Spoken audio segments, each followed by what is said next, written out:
and there's a flick and then a more natural corner. Well, there's the first brave man out, Domenico Schiattarella, and a lot of people will stand and wonder, is he going to make it back, because there's a lot of standing water all around this Buenos Aires circuit. Domenico Schiattarella driving in the Simtek Ford, and in fact Jos Verstappen managed to get up into 16th fastest time this morning in the dry conditions for a while. He did drop further back down the list again. They had some electrical problems, an alternator problem on Verstappen's car earlier on.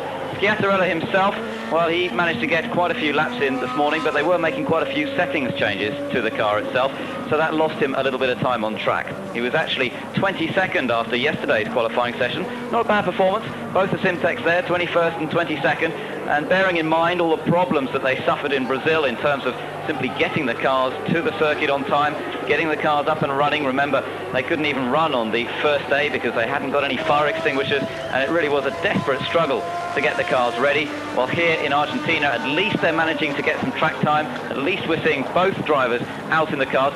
Verstappen yesterday had a few problems with his car. It wasn't handling as well as this car, and in fact Verstappen went out in the morning in this particular car, set a good time, and then found that his own car wasn't up to the same sort of performance.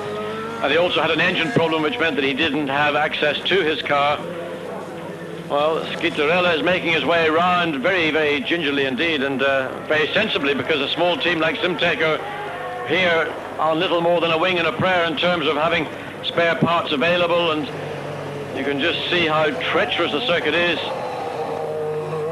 with that very, very heavy rainstorm that came through some 30 minutes ago, and then the rain has eased off, then it picked up again. Right now it more or less appears to have stopped, but any prospect or chance of further practice, meaningful qualifying I should say, I would have to say is unlikely. But we wait and see. There's enough wind blowing, if the ambient temperature could rise, if everybody went out onto the circuit, you know, miracles can happen.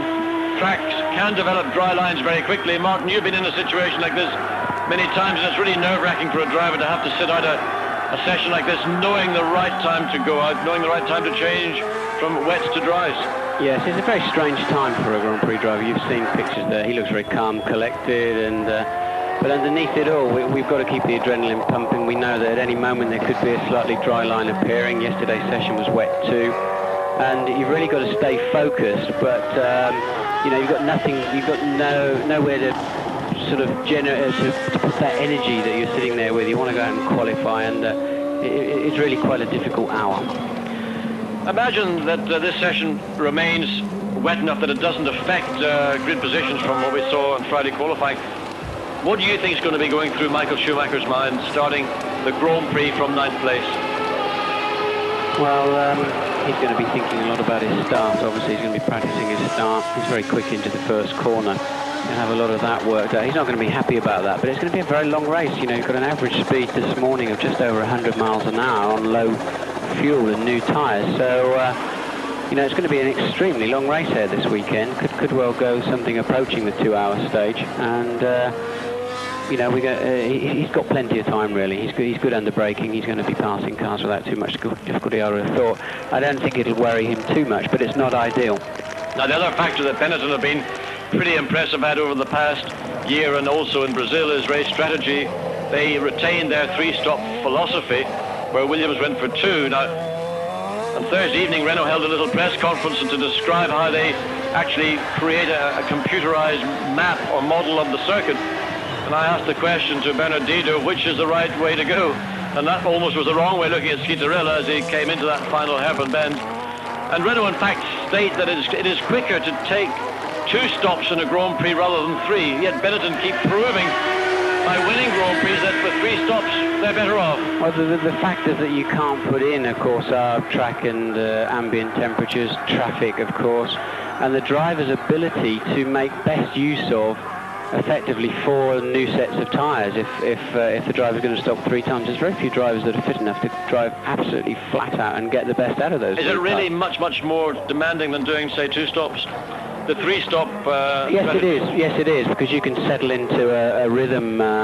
You know, if you're making less stops, if you're making more stops, you've got to make that 25, 28 seconds that you're going to spend in the pit lane and stopped at your pit. You've got to make that up, and that's going to take a lot of energy on the racetrack. Well, Schiattarella certainly using plenty of energy. That's energy through the rear wheels. You saw he got the back of the car stepping out. Now he's probably just out there enjoying himself.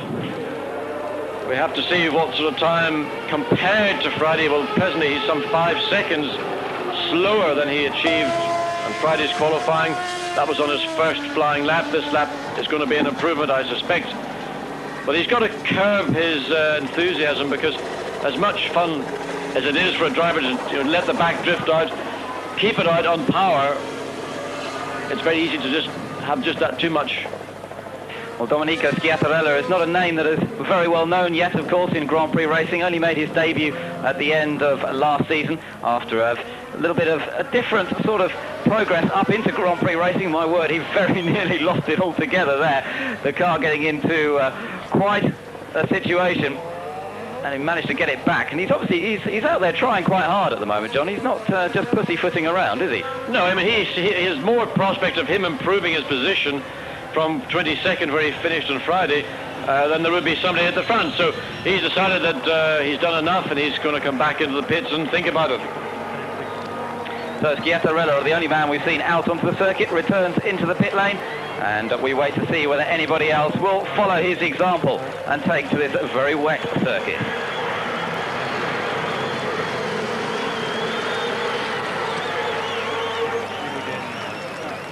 The second qualifying session from Argentina doesn't look as though we're going to be seeing very many improvements at this stage. The only car that's been out is the car that is now straight back into the pit lane, Domenico Schiattarella.